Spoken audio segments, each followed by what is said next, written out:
Ngayong araw na to, ito na naman yung mga ibon natin mga koys. Meron tayo na naman gagawin, no? May plano na naman tayo dito sa mga ibon natin, lalong lalo na dito sa blue bar na to, si Pag-asa. Kung naalala nyo sa nakaraan content natin, hindi ito rumuronda at tumatambay lang sa landing board. Although alam natin mga koys na marunong na itong ibon na to at minsan lang rumonda dito sa atin, yun nga lang tinatamad siya, kaya pagka ganito na tumatanda na is kailangan na natin tulungan rumonda. Hindi yung literal na tayo mismong roronda na tulungan natin siyang lumipad, hindi natin kaya yun, kundi ihagis siya. At ito na nga yung ibon natin na to, at napansin ko din na wala na yung 4, 5, 6 feather niya, tumubo na talaga mga koys siya, no? Mahaba na, kaya ito na yung tamang panahon para turuan natin at sisama natin sa ronda ng mga ibon natin. Ang pangit kasi dito mga koys, kung hindi siya roronda is matatambay talaga o matitenga dito sa loob natin. Ang kadalasan na mangyayari, tataba siya at hindi na natin ito makakarera. Kaya ito mga koys, ni-ready ko na yung sinasabi ko, palalabasin natin muna itong mga ibon natin, then hihagis natin siya. Pero mga koys, kung gagawin nyo to, siguraduhin nyo muna na marunong na talaga yung ibon nyo bago nyo ganun.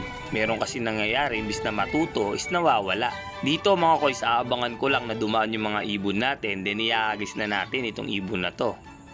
At ayan na mga koys, sinagis ko na nga at sumabay nga sa mga ibon natin. Tama nga yung hinala ko, nangangailangan nga ng moral support tong ibon natin na si Pag-asa. Joke lang mga koys, meron talagang ibon na mga ganyan. Pero sa araw-araw na gagawin natin yan, masasanay na yung ibon natin. At sa susunod na ilalabas na natin siya, hindi na natin siya kailangan pang ihagis. At kung nakapansin nyo, tumatagal na yung mga ibon natin sa rondahan ngayon. Sigurado ganyan yung mangyayari mga koys pag araw-araw yung pinaparonda. Dito sa akin mga koys, maaga ako nagpaparonda dahil maaga din akong pumapasok, pero okay din naman yon. Isa rin sa magiging tips ko yan kung gusto nyo talaga mapatagal yung ronda ng mga ibon nyo. Pero dito mga koys, yan na, bumaba na yung lugon-lugon natin. Ayan na nga, baka siwak yan. At dito nga, nagsibabaan na nga sila, gutom na nga sila, hindi pa nag 1 hour yung ronda nila. Pero tatry natin mga koys sa mga susunod na video. At ito lang nga mga koys, kung napapansin nyo, agad pumapasok itong siwak kahit bago-bago pa lang siyang natuto dito sa loob natin.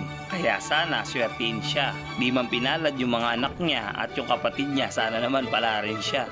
At ito na nga yung ibon natin na tamad nga rumonda, successful mga koys, natuto siya ulit rumonda. At maya maya pumasok na din siya mga koys, gutom na. Parang kailan lang mga koys, nung iba pa yung kulay niya, mangitim-ngitim pa yung pagka blue bar. So nawala din pala yung kapatid nito mga koys kung naalala nyo. Kaya ginagawa natin yung lahat para turuan siya dahil siya yung natuto dito sa loob natin, kahit paano hindi siya nawala. So ito na nga mga koys, yung pangalawang ronda nila. So ihahagis ko na naman syempre. So hanggang dito na lang yung video natin mga koys, abangan yung mga susunod na content natin. Ingat!